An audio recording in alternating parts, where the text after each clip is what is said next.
తెలంగాణ రాష్ట్రం దేశానికి ఆదర్శంగా ఉంది, అందుకు చాలా గర్వంగా ఉందని ఎంపీ రేణుకా చౌదరి అన్నారు.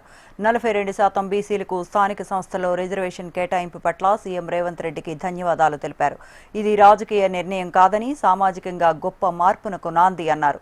బీసీ రిజర్వేషన్ నిర్ణయం వల్ల బీసీలకు రాజకీయాల్లోనే కాదు ఉద్యోగాల్లోనూ మెరుగైన అవకాశాలు లభిస్తాయని తెలిపారు.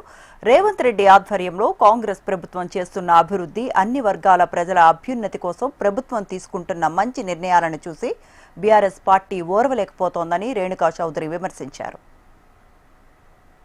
గొప్పగా చెప్పుకునే పరిస్థితులు ఏర్పడినాయి.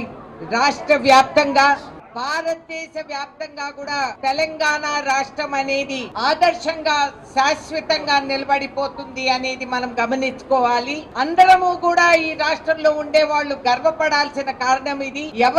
అందరూ చెప్పారు కథలు, ఎన్నో డైలాగులు చెప్పారు, గత ప్రభుత్వాలన్నీ కూడా చెప్పారు, కవ్వించారు, నవ్వించారు. కానీ వాస్తవంగా చెప్పిన మాట చేసి చూపెట్టింది ఈ రాష్ట్ర ముఖ్యమంత్రి రేవంత్ రెడ్డి గారే అని చెప్పి మనం గ్రహించాలి.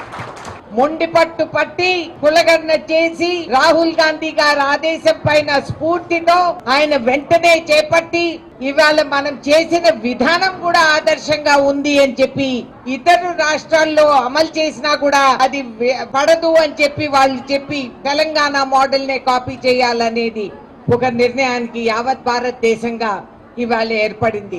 ఈ కులగన్న అంటే ఏంటి? నిన్న కేబినెట్ తీసుకున్న నిర్ణయం మంత్రివర్యులందరూ కూడా అంగీకరించి రాష్ట్ర ముఖ్యమంత్రి గారి చేతులు బలపరిచే విధానంగా కేబినెట్ లో ఆమోదించి ఇవాళ 42% బీసీలకి కేవలం పొలిటికల్ రిజర్వేషన్స్ కాదు, ఇక్కడ రాబోయే ఎన్నికల్లో, స్థానిక ఎన్నికల్లో అన్నిట్లో కూడా ఈ పర్సంటేజ్ వస్తుంది. అదే విధంగా ఉద్యోగాలు, ఇంకెక్కడన్నా అవకాశాలు కలిగినప్పుడు ఈ రిజర్వేషన్ అమలు చేసుకునే అధికారం ఇక్కడ ప్రజానికానికి కేటాయించింది కాంగ్రెస్ పార్టీ అనేది మీరు గ్రహించాలి.